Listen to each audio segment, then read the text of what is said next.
नमस्कार सभी लोगों को।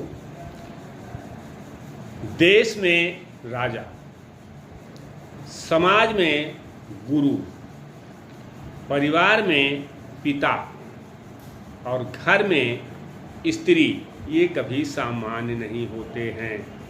हमेशा इनकी बातों पर ध्यान दीजिए। देश का संचालन करने वाला जैसा राजा वैसा प्रजा। कहा गया है, रामचरित मानस में एक चौपाई कही गई है कि बरसत हरसत सब लखें और करसत लखें न कोय और तुलसी प्रजा सुभागते भूप भानु सम होय। अर्थात बारिश होते सब लोग देखते हैं, हम भी देखते हैं, आप भी देखते हैं, लेकिन वो बारिश कहाँ से हो रही है, कहीं से वो ले रहा है पानी तब आपको दे रहा है, तो खींचते हुए नहीं दिख करसत में लेते हुए नहीं दिखाई पड़ रहा है।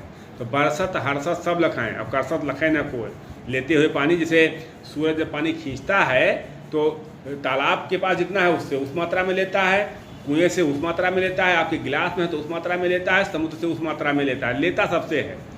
ऐसे ही राजा को होना चाहिए कि तुलसी प्रजा सुभागते, प्रजा के सौभाग्य से भूप भान माने राजा जो हो वो सूर्य जैसा, भान माने सूर्य जैसा हो, कि सूर्य सबको बराबर समझता है। कोयले पर भी उतना प्रकाश देता है, उतनी गर्मी देता है, और सोने को भी उतना ही प्रकाश और उतनी ही गर्मी देता है।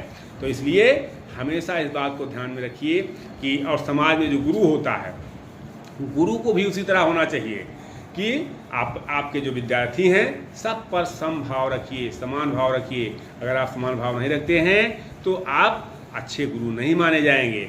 ऐसे परिवार में पिता ऐसा नीम का पेड़ होता है जो कड़वा तो बहुत होता है लेकिन छांव देता है। और पिता और सूर्य की तुलना की गई है कि पिता और सूर्य एक जैसे होते हैं। इनकी अहमियत इनके डूबने के बाद पता चलता है। जब सूर्य डूब जाता तो अंधेरा हो जाता है, ऐसे ही पिता के न रहने पर भी जीवन में अंधेरा हो जाता है। इसलिए रामचरितमानस की इस चौपाई को ध्यान में रखें कि प्रातः काल उठ के रघुनाथा मात पिता गुरु न महिमा था।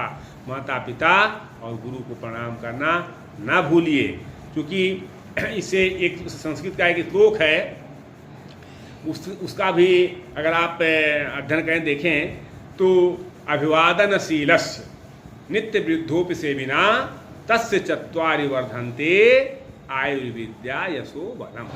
अभिवादनशीलस्य नित्य वृद्धोपि सेविना तस्य चत्वारि वर्धन्ते आयुर्विद्या यशो बलम। अर्थात अब अपने से बड़ों को प्रणाम करेंगे तो आपकी आयु में वृद्धि होगी, विद्या में वृद्धि होगी, यश में वृद्धि होगी।